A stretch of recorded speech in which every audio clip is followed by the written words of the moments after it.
Welcome, everyone. It is Bible study time. All righty, you guys. Super excited about today's Bible study. We are trudging along throughout the New Testament. We've made it through, what have we made it through? Matthew. We've made it through Mark. We've made it through Luke.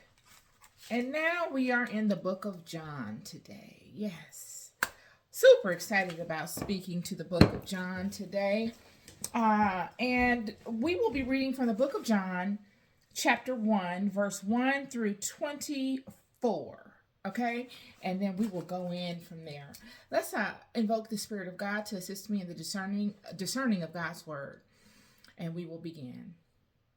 Heavenly Father, I come before you in love, looking for you, asking for your assistance in the discernment of your word. Please show me direction, add clarity to my thoughts.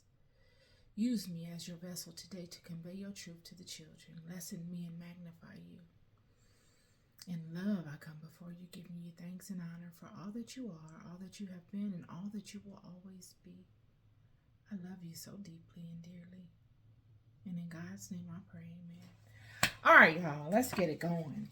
How y'all doing today? How's everyone? I hope all of you all are firing off on all cylinders. This is a powerful time of the year. I don't want to get distracted. But this is a powerful time of the year, y'all. It's my favorite time of the year. It is my birth time. It's the time that I came forward into the world of light. And it's just a phenomenal time. Can't you feel the electricity in the air?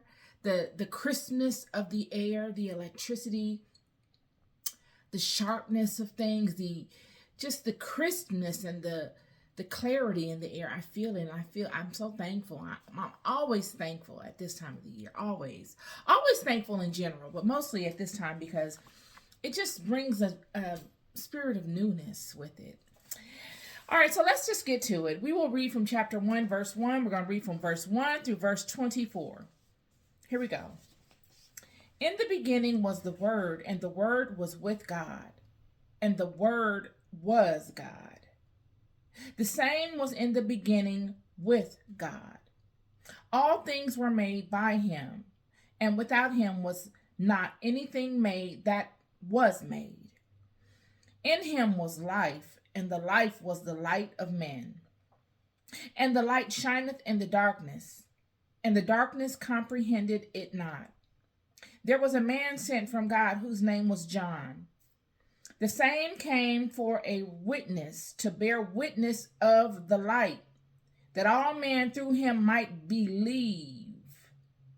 He was not that light, but was sent to bear witness of that light.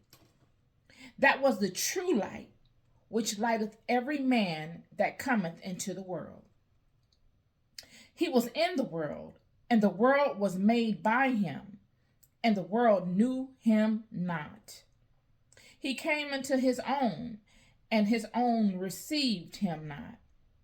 But as many as received him, to them gave he power to become the sons of God, even to them that believe on his name, which were born not of blood, nor of the will of flesh, nor of the will of man, but of God. And the Word was made flesh and dwelt among us, and we beheld his glory, the glory as of the only begotten of the Father, full of grace and truth. John bare witness of him and cried, saying, This was he of whom I spake. He that cometh after me is preferred before me, for he was before me. And of his fullness have all received, and grace for grace. For the law was given by Moses, but grace and truth came by Jesus Christ. No man hath seen God at any time, the only begotten Son, which is in the bosom of the Father, and hath declared him. And this is the record of John, when the Jews sent priests and Levites from Jerusalem to ask him, Who art thou? And he confessed and denied not, but confessed, I am not the Christ. And they asked him, What then art thou, Elias? And he saith, I am not.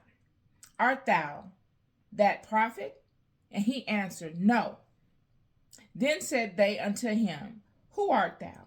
That we may give an answer to them that sent us. What sayest thou of thyself? He said, I am the voice of one crying in the wilderness. Make straight the way of the Lord, and said the prophet, as said the prophet Isaiah. And they which were sent him, which were sent were of the Pharisees. All right, y'all. Okay, so very excited to come forward with this Bible study today. And I'll break it down. I might not go through the entire portion of what I read, but I wanted to highlight the backdrop of what's going on,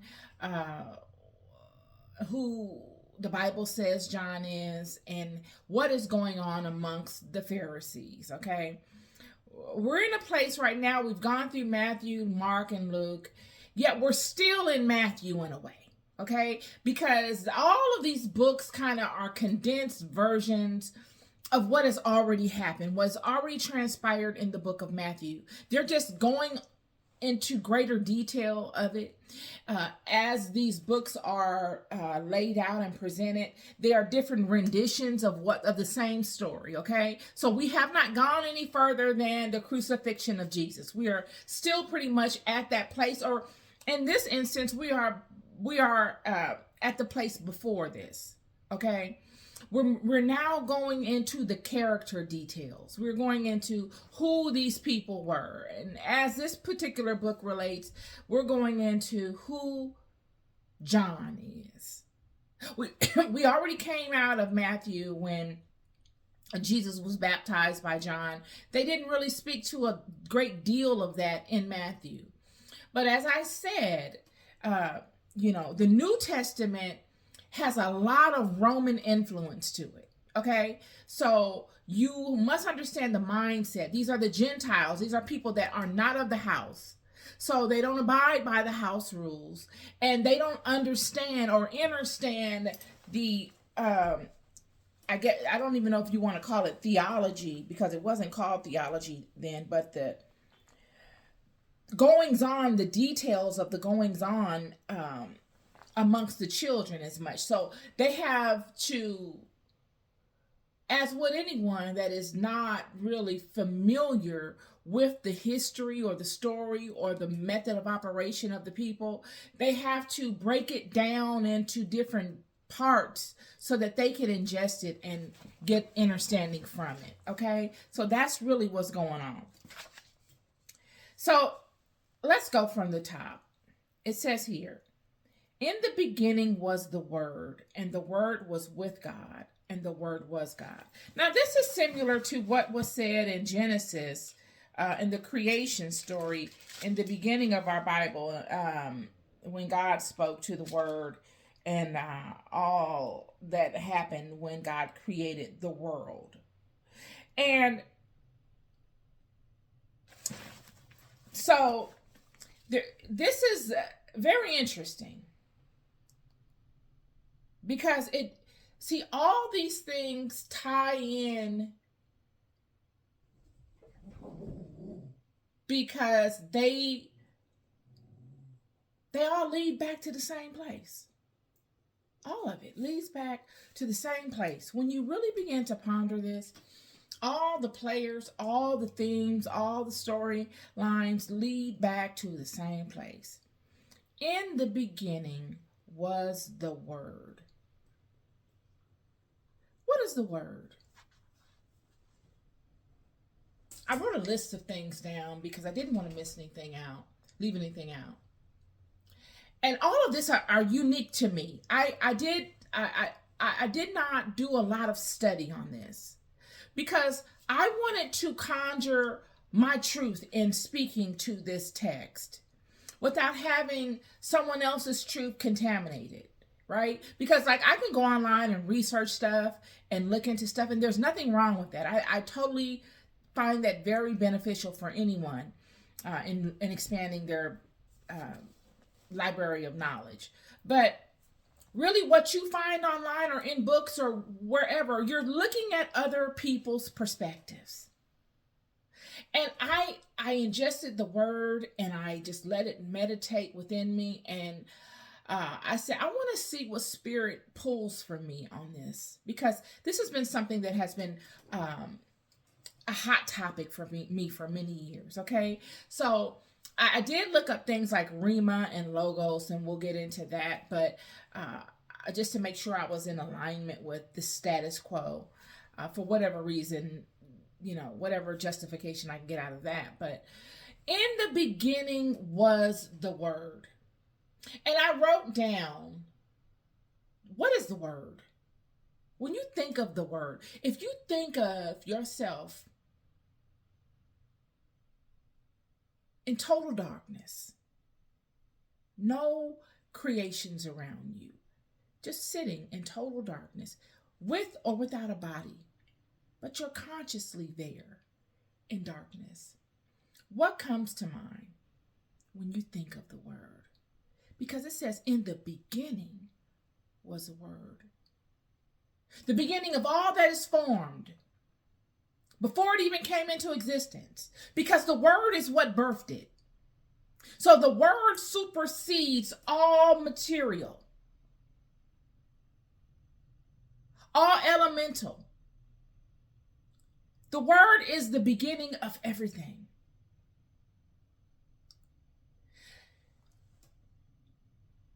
So we've established that the Word is the beginning of everything. There was nothing before the Word. The Word is the beginning. So one must look at the Word in the form of something intangible, a frequency, a wavelength, sound. But what makes it the Word? How can it be the Word without other aspects being alive and intact? What makes it the Word? In order to conjure a word, what conjures a word? If you are in the darkness and you're sitting in the darkness, there would be no need to create a word. A word is created when one or more things come together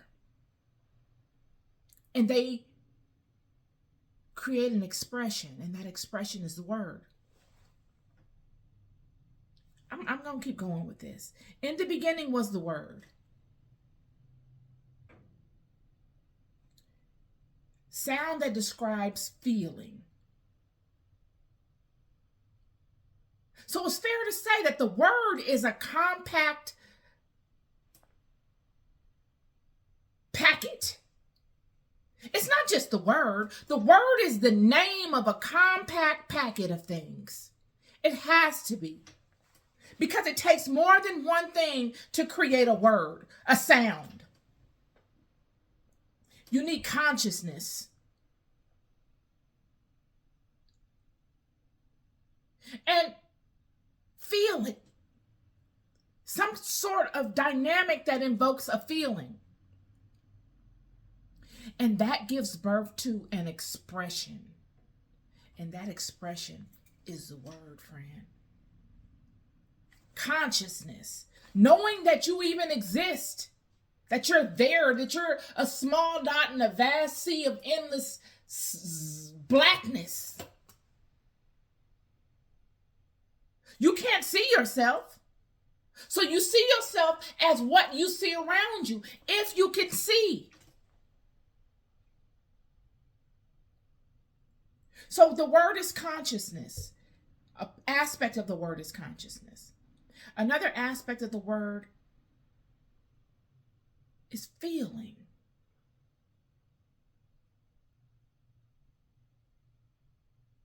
And these two combined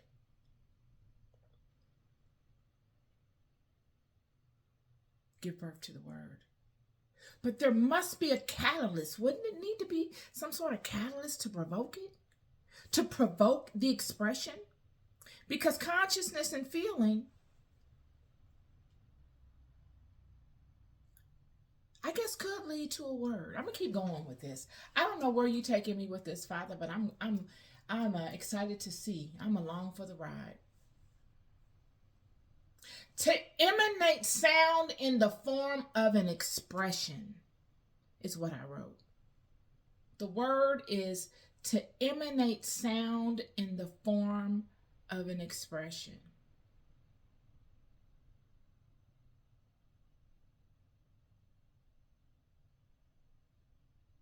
Sound that comes from an effect. Two or more things affecting themselves or another is a word. There must need to be some form of effect involved to trigger a word, or else there'd still be silence. A feeling, an emotion based upon a level of consciousness. I'm going to go further.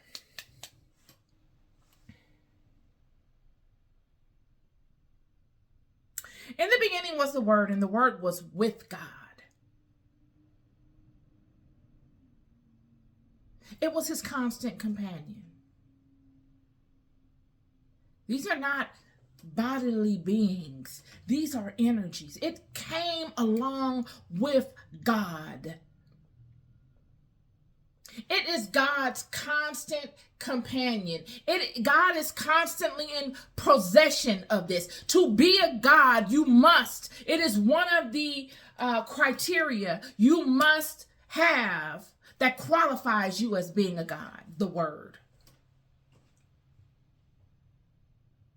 To be able to know you're conscious, to be conscious, to be able to feel, and to be able to express.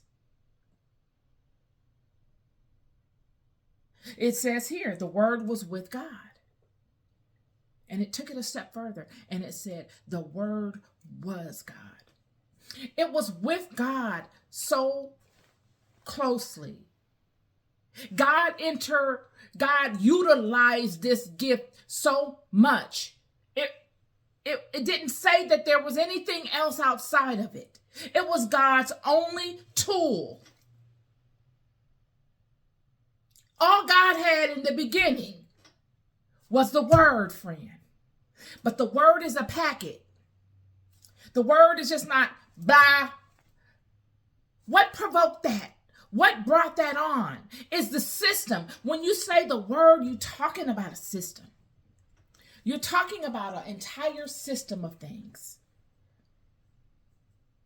It's not just a word. He who has an ear, let him hear. You must be hungry for the Word to get the understanding of the Word. There is so much involved in a word, friend.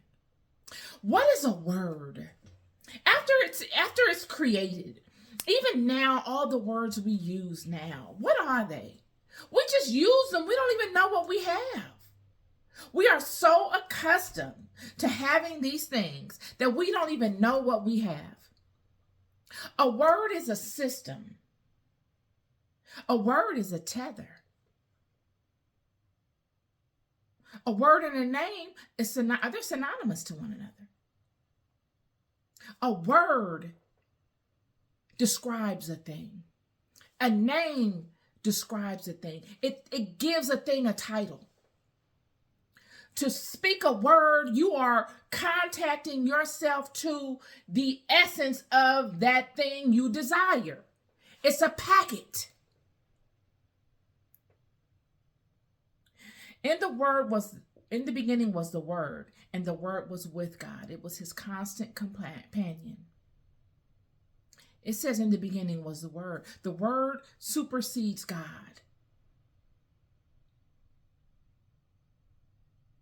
And it was with God. It's God's only companion. And God and the Word worked in tandem with one another so much that the Word and God became one.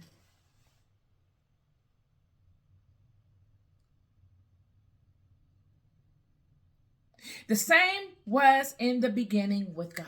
I just said that the Word supersedes God. So when God was created, it was the same scenario. This is the method of operation of creation. Consciousness, which is thought, feeling, and expression.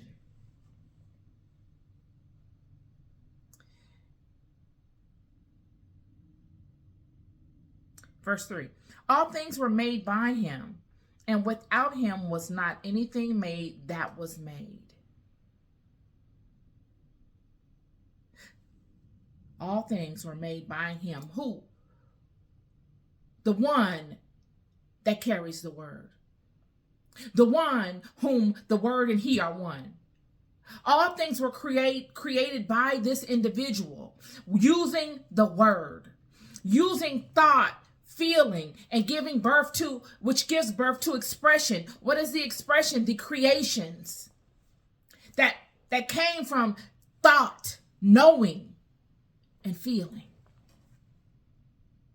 Yo, knowing and feeling, they go hand in hand. How do you know a feeling? It supersedes belief. You need belief to get to the house of knowing. But yet, once in the house of knowing, it is solidified. How? Through feeling.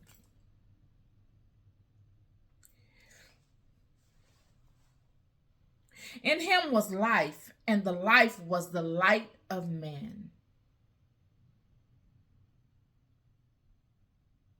In him was life, and the life was the light of man.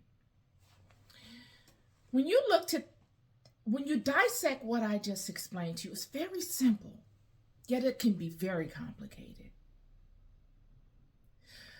Thought, consciousness is an awakening. It's a state of being that invokes a feeling. This knowing, because that's what that is. It's a knowing. It's not a hope. It is a knowing. I know. Therefore, I feel, and when my knowing and my feeling are intertwined,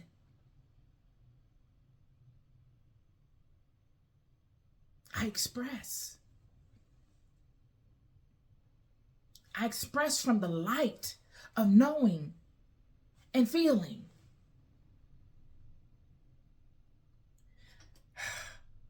I express from the light of knowing, because knowing, in a sense, is a packet of consciousness, thought, and feeling. And this is the light. This is the light we all walk around life with, whether we realize it or not. It's a binding, loving light that connects us all to something greater. It says, in the beginning was the Word, friend. There was nothing beyond this packet. This packet that is within all of us.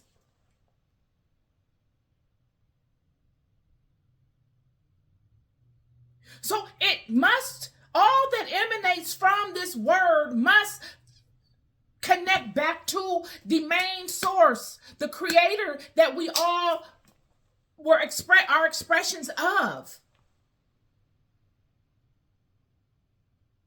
We are just multiples of this expression.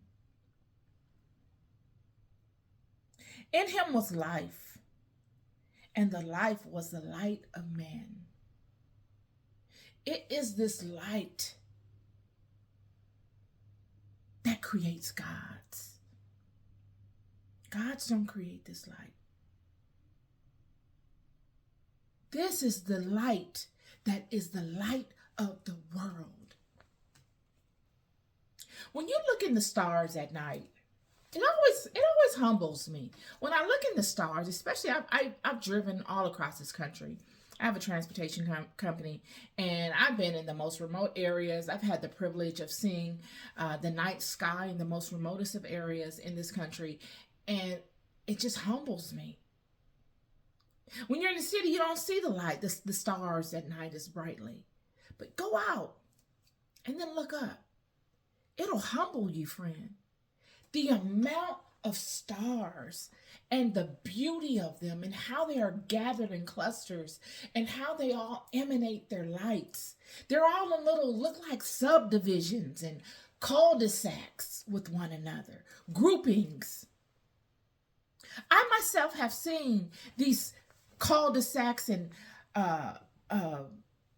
groupings of stars within my own self during deep meditation periods. I've been blessed to have had the experience of seeing such things, humbling things, peaceful, organized, beautiful cul-de-sacs of stars. And then when I look up in the sky, I say, darn, look at all those stars. Do you know what those stars are that you're looking at in the sky? Many of us don't even observe our surroundings. Those stars you see in the sky are suns. They're suns, just like that sun outside that shines every day, that one sun that shines its light on this entire planet every single day, that fixed sun that is breathing and injecting its light life force into this world. That is a sun. Do you know where that sun gets its power from? Where does it get its power from? If that is the sun that is injecting all of its life energy into this planet, then that means that is the sun that is feeding all of us spiritually and physically, and it's growing everything around us. Without that sun, friend, nothing could exist. In one day, it's over for all of us without that sun. You can't get a sun transplant. Highly important.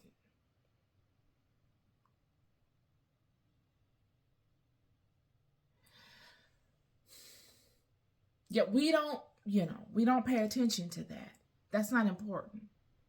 We're taught that is not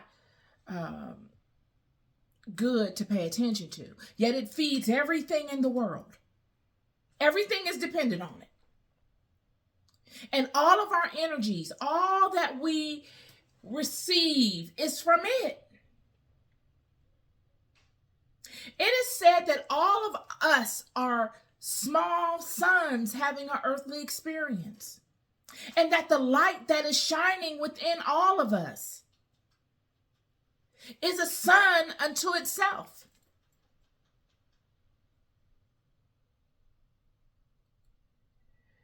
In him was life, and the life was the light of men.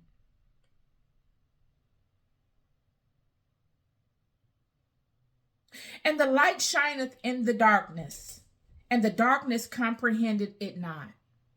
This is not a judgment, and this is not a condemnation. It's duality. Was it designed for the light to comprehend the darkness? They are two separate entities. They work independent of one another, but they are in agreement with one another. There is no disagreement.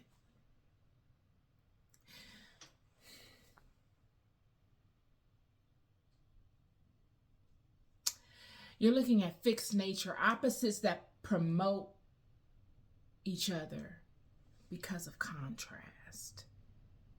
These are all my thoughts I wrote down. Opposites that promote one another because of contrast. You wouldn't notice the light as much if it weren't for the darkness. You would not notice the darkness as much if it weren't for the light. They all have their roles. They are all both independent of one another. Yet there is a symbiance between them. Sort of a dance.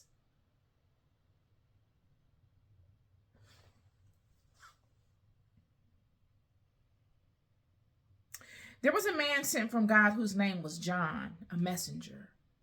There's always one from amongst you that God sends to assist you. It doesn't come from the sky. It comes from within. Within the community, within yourself, within the group, within the world. It's always internal. God always moves from within, friend.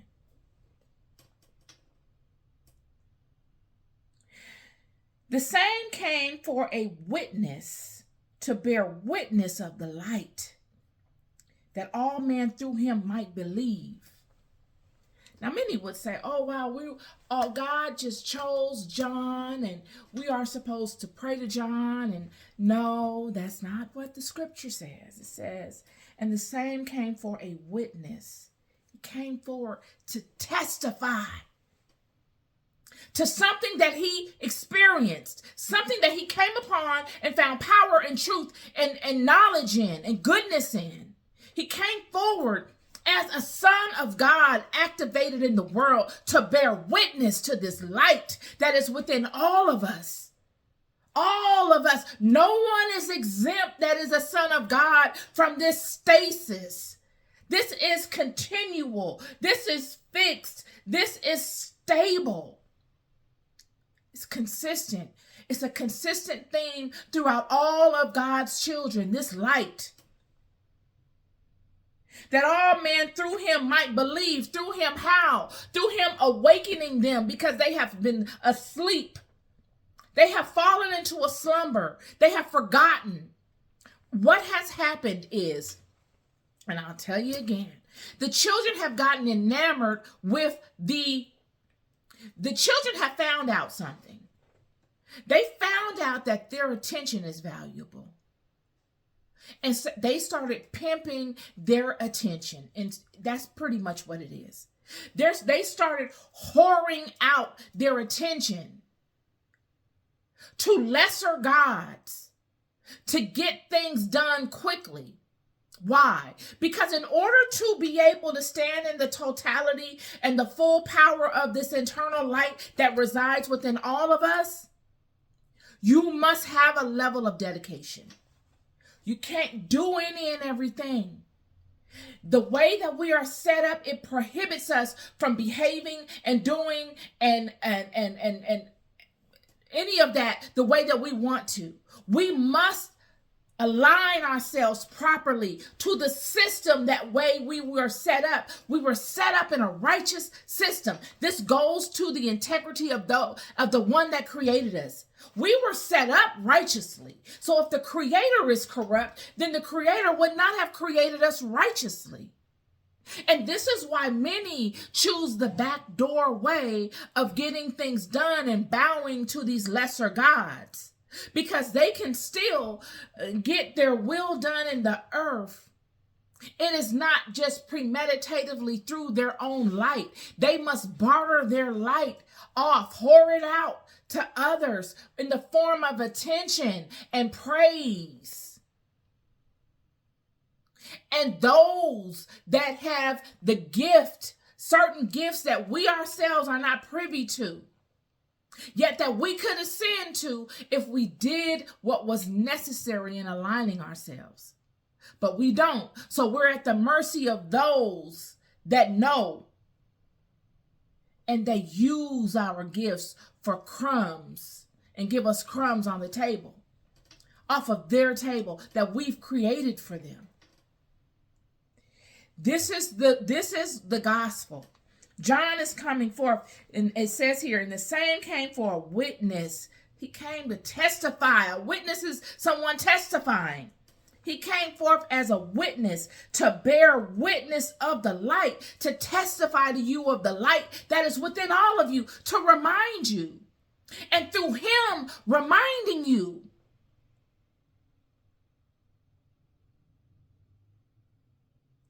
You may believe because why is belief so important?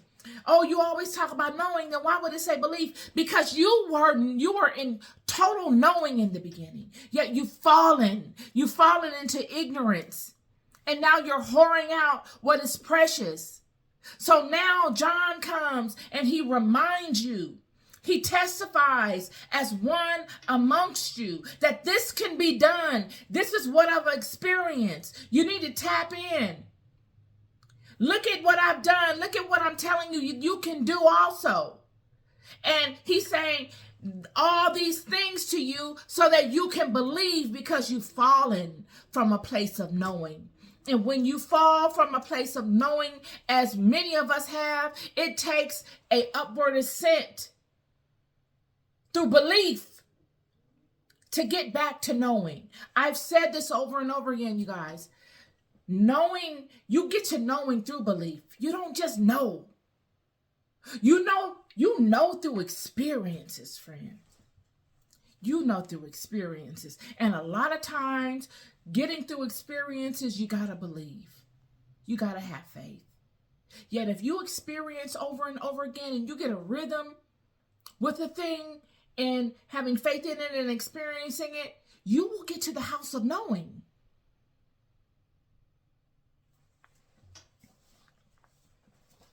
This is what the scriptures are saying. It's saying, God sent John, another one like you, from amongst you, to show that all is possible. And to testify to you what he experienced and what he has come into the knowledge of, and that the light is within you. And to show you through a first-person perspective, as did Jesus, that it can be done. But first you got to believe. You got to believe. Got to believe. Got to believe in me. You must believe in me. All right. And so he was not that light. Listen, goes further. Because we always want to make somebody our savior. Because it takes the burden off of us from doing the work. The Bible goes further. It says, I'm going to read it again. The same came for a witness, to bear witness of the light, that all men through him might believe. Through him showing you that it's possible, that you might believe. He was not that light. He's not the light, but was sent to bear witness of that light. To tell you that it's possible. As a first person perspective guy on the scene came up from amongst you, this is possible. Ask me your questions. I'll give you my answers. I'll teach you what I know. First, you got to believe. First, you have to want to desire to know. That was the true light. I'm going to go back to verse 8. He was not that light, but was sent to bear witness of that light. That was the true light, which lighteth every man that cometh into the world. I just said it. The true light that comes from the moment you come out of your mother's womb. The moment. It is with you throughout your whole life. I don't care who you are. I don't care if you're a drug addict. I don't care if you're an alcoholic. I don't care I don't care what you've done. Friend, the light you have within you, nothing can take it away from you. Not all the guilt you impose upon yourself, not all the unworthy behaviors you may exhibit, nothing can stop it from shining. Surely you can stop the brightness of which it shines. And what a pitiful thing. But at any moment, you can change your mind, friend. And you can start to remove all of that junk you've put on top of it and let your light shine. Because it is your light that everybody is vying for. Everybody wants your light. Everybody.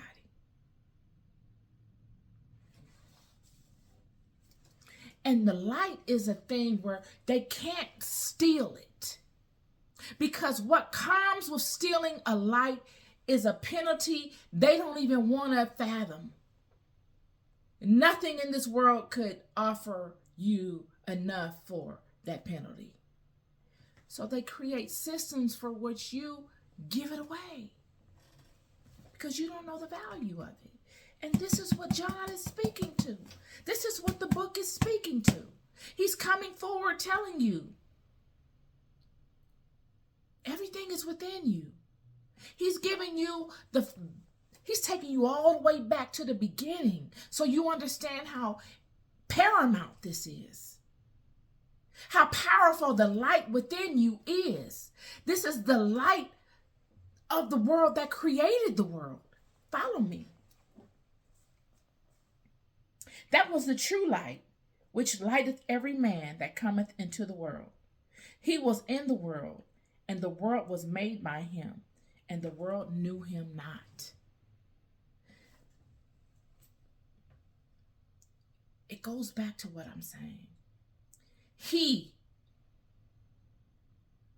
could be comprehended as all of us. All that are awakened to the light, all of those that know they're standing in the kingdom, all of us, all of them that know what they're working with innately. This is speaking to them. He was in the world, and the world was made by him. And the world knew him not. I want to give you an example.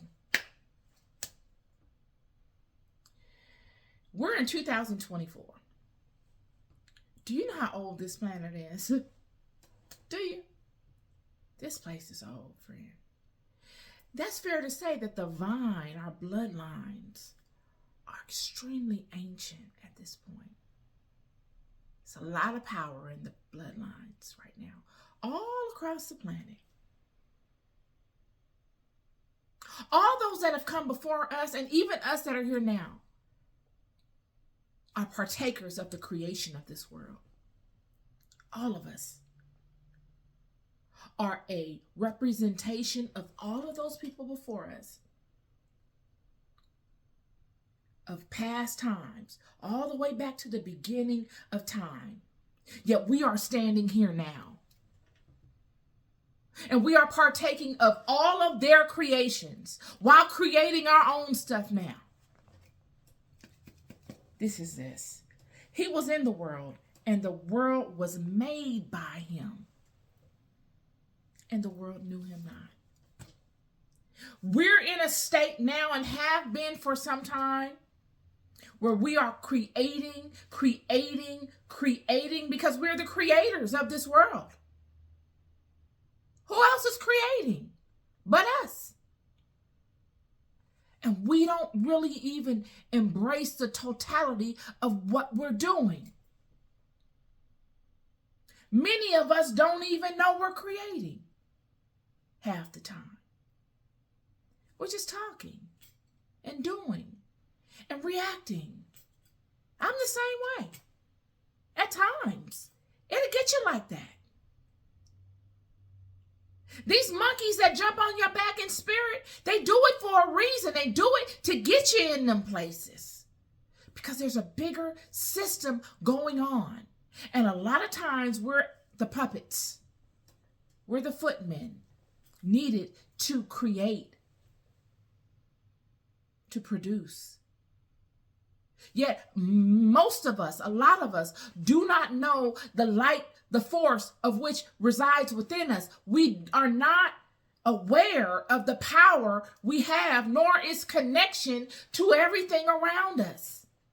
This verse is speaking to that. But he's saying it in the perspective of John. But you could take this as a perspective of all of us. John is not exclusive to this verse. He was in the world, and the world was made by him, and the world knew him not. I just explained it to you. We don't know what we're doing. Forgive them, Father, for they know not what they do. They do not know. And in their arrogance, they continue forward blindly, producing. What is it you are birthing? He came to his own, and his own received him not. Many will not get it. And many that don't get it a lot of times because it takes too much to undo to really get it. Many people have created a lot of systems and things on top of sand. They got mansions and whole lifestyles and whole perspectives and emotional states and mental states that they've built on top of sand. That they were not able to come to terms with, that they just built upon. And so it takes too much work for someone to undo it, to sit down and come to terms with it, face themselves, and to allow the truest aspect of themselves to shine brightly for the world to see. Because it takes strength to do that, friend. It takes all the strength you can muster on every level: emotional, vulnerability, mental ability to just grasp the concept of showing yourselves in that space, of doing such things, to take the time and the risk of exposing yourself in that way. So he came to his own, and his own received him not. Because a lot of times his own are comfortable in their stuff. Whether it's right or wrong, they're comfortable in it. And as long as you can continue to feed them in comfort, they're okay with it. Regardless if they complain about it or not. They're okay with it. But as many as received him, to them gave he power to become the sons of God, even to them that believe on his name. It says here, but as many as received him, to them gave he power to become sons of God. He gave them power to become those that received him. Not those that believed in him, those that received him, that received his word as truth, and that had a calling in their own spirit as well, a yearning for that word. And that yearning met his truth and captured it. And in the capturing of it, created action and expression of change in their lives. Listen. To them gave he power to become sons of God. Through his word, he was able to give them power to ascend as activated sons of God in the world. I keep telling you, there's nothing better you can do in this life than to give somebody spiritual power. This is that. And this is what John did. Just by testifying, friend. Just by speaking the truth. In his testimony, there would be those that would go before him and do more than him.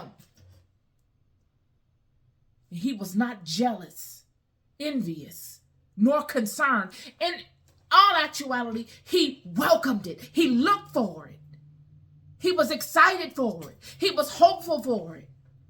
This is our truest essence. Which were born not of blood, nor of the will of the flesh, nor of the will of man, but of God. I'm going to read back. But as many as received him, to them gave he power to become the sons of God, even them that believe on his name. Whose name? Listen. Which were born not of blood, nor of the will of the flesh, nor of the will of man, but of God. He's speaking to God the Father that Jesus came forth and proclaimed he came to speak to as well. He's speaking to God the Father that was in the beginning was the Word, and the Word was with God, and the Word was God. He's speaking to God the Father.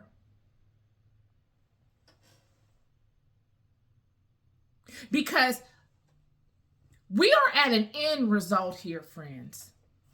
What we see around us, all of us in this human form, is an end result of something we fell into.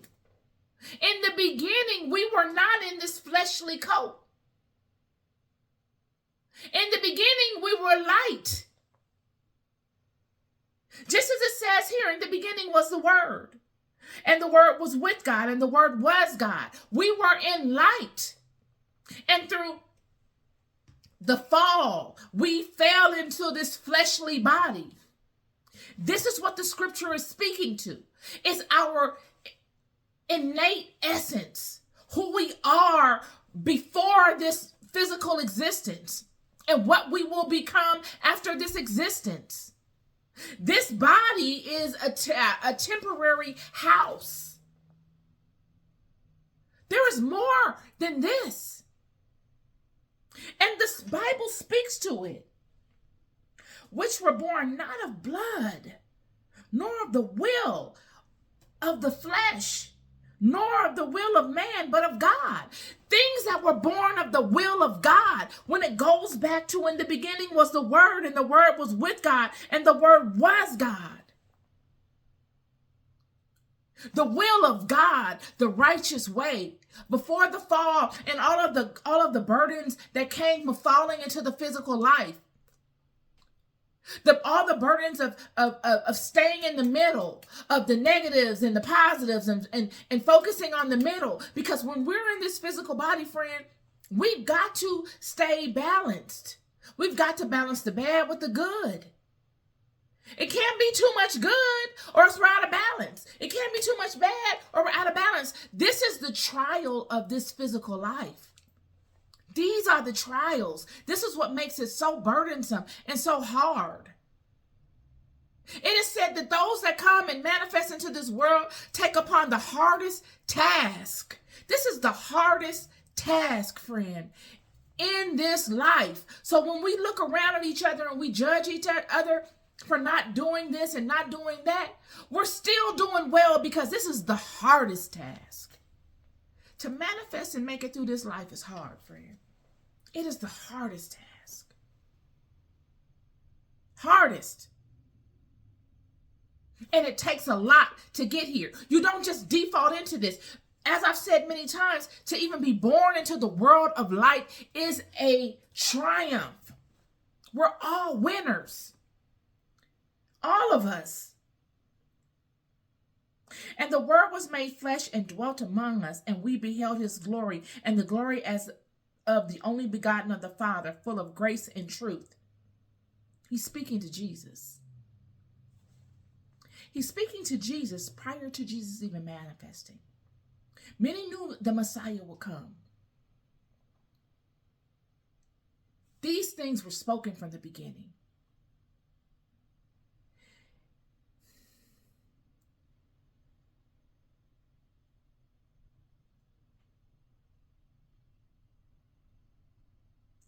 John is speaking to the book so far. The book is speaking to those among you that come as regular, everyday people, born of women in the world, that come into a knowing of something that they just can't let go of, a transformative knowing. A knowing so transformative and so profound that they have to offer it. You just can't hold it. You have to offer it and let someone else know about it. And in knowing and letting others know about it, you want them to take it further than you. You don't want to hoard it to yourself. You want to see them take it further than you. If it goes no further than you, then you really haven't done your part. And you need to see it manifesting in other people. You need to see people's ways changing because of the delivery of what you come forth with in your testimony. Whether those people tell you they got it from you or not, you don't even care. You know.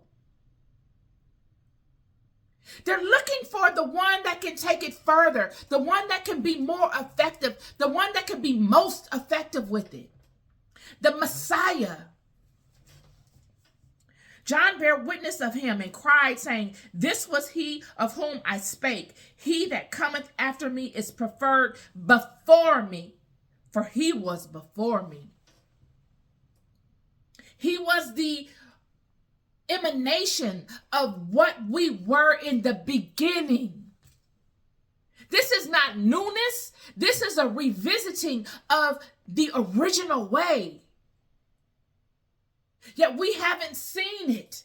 So it comes as if it's new, but it is a reminder of the original way.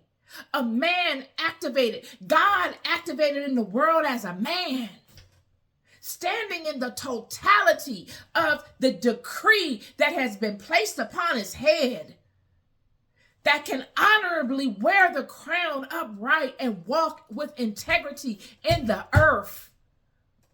Not just say it and want to be it and fake it till you make it, but actually be it and multiply it amongst others. Yo. John bare witness of him and cried, saying, "This was he of whom I spake. He that cometh after me is preferred before me, for he was before me. And of his fullness have all we received, and grace for grace. For the law was given by Moses, but grace and truth came by Jesus Christ." That's important. The law was given. There's steps. After the fall, there needed to be that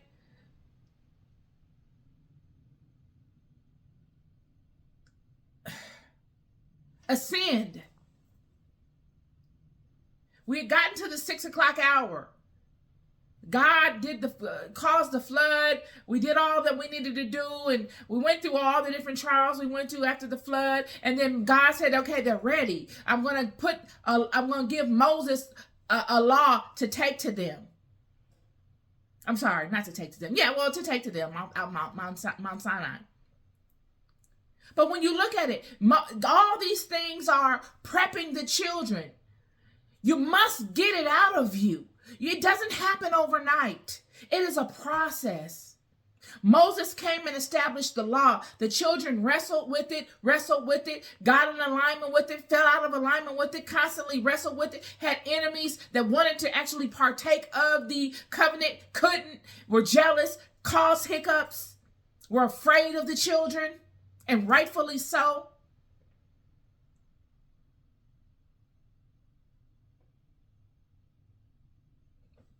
And all the stuff that happened in between had to happen. And now here the Messiah comes to straighten the way. To say, okay, look, everything is, Moses gave you the law, yes. Now all these things have become compromised. I need you to see for yourself through first person perspective what this is. What you can do individually. You need to know. Because you've fallen so deep into ignorance of self, you don't even know who you are. You think you know, you don't even have a clue.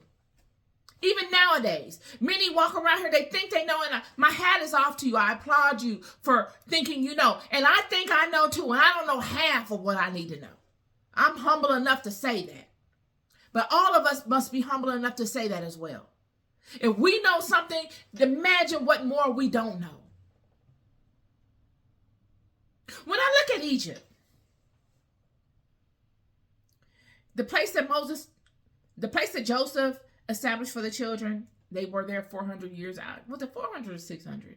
One of those. And then Moses comes and takes them out of there. Originally, Egypt was not what Egypt became.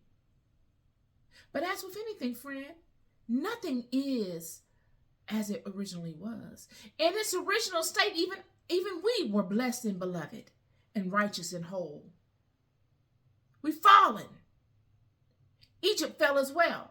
Yet when Egypt, one fun fact about Egypt I want to share with you all. When Egypt was in its Mecca, in its height, in its total alignment state in which God ordained and allowed and was proud of, because God was not always at odds with Egypt. Egypt was profound and had the blessings of God poured over it immensely in its initial state.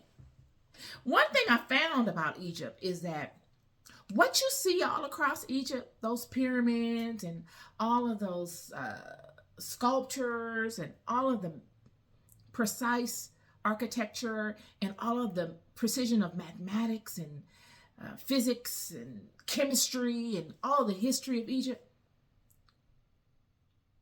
Did you know that Egypt was made that way? It wasn't as if Egypt had like an infancy period where, they had this pyramid over here that they were looking to make better. So I think they tried to say the Dozier pyramid was not as mathematically precise as the rest of them. But I don't even believe that. It just broke down over time. But when you look at all those pyramids that are still here today in Egypt, you must look at them and know that they were made that way. Like they were not repaired. They were not built up upon. Like whoever created that as it was, with that level of mastery. It wasn't like, okay, they began making pyramids and then they perfected it over 1,000 years. No, they created the pyramids perfect from the beginning. You must know that. That's mind-boggling. That is a signature, friend. When you look at Egypt, you're looking at an old system. The architecture. You're looking at an old system. You're looking at a system of time when these people were in alignment with God. The perfection of it you never find anywhere else on the planet. There's nowhere else. I've looked. Nowhere. Multiplied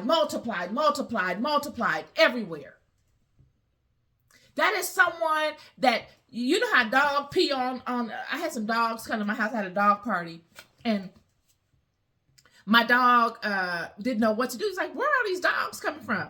So he sat and peed on the floor in the dining room. I couldn't believe it. But I knew in my mind, okay, he's marking his territory. He don't know what to do. He got all these dogs here. Same way with Egypt. Somebody peed and said, this is me. That's me. That's a signature on that.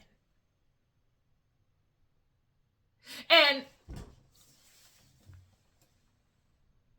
so when you look at the original state of things, the original state is high level perfection, y'all. This is where we need to get to. We've fallen from high level perfection to this. And a lot of times we don't know what's going to happen in the next hour.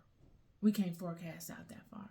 We can't even depend on our own internal compass to navigate those winds. So that shows you the level of distance there is from that initial level of knowing. All this is knowing. But because we have created so much distance from that knowing. We must scout. We must begin to take the step of belief that leads us back to the house of knowing.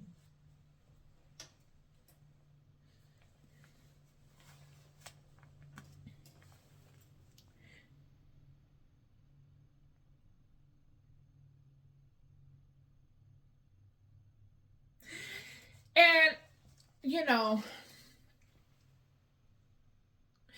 to wrap this up, here's the Pharisees again. The Pharisees always coming with something, ain't they? God bless the Pharisees. You know, the Pharisees are coming and they're asking John, are you Elijah? Are you Isaiah? Who are you? And he's saying, what? He's saying, okay, who are you? Who do you proclaim yourself to be? Isaiah? Are you Elijah? Who are you? They're constantly trying to run for cover. They're constantly trying to protect their positioning. It's as if these people are a threat. They don't really want enlightening. They don't want anyone to be enlightened. They want to protect the image. They want to protect the job. It's a costume. Keep telling you, Halloween is over and some of y'all still got y'all costumes on. Some of y'all still got y'all costumes on. Honestly. And they say, what sayest thou of thyself? And this is the part they give me. I just love a courageous spirit. He said, I am the voice of one crying in the wilderness. Make straight the way of the Lord, as said the prophet Isaiah. Yo. He said, I come forth as one lost and crying in the wilderness.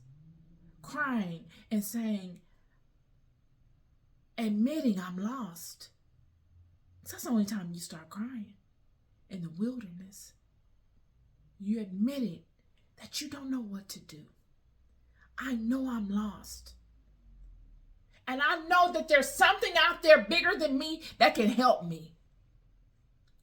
And I'm crying for your mercy. I'm crying for your attention.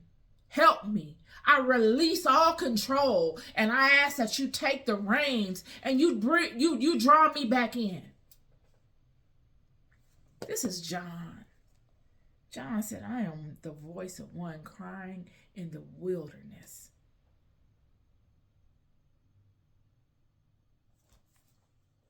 Make straight the way of the Lord. It's a straight path. Ain't no twists and turns. One foot in front of the other. One step at a time. You can slow down. You can even stop. But what you can't do is go backwards. And what you can't do is turn right or to the left.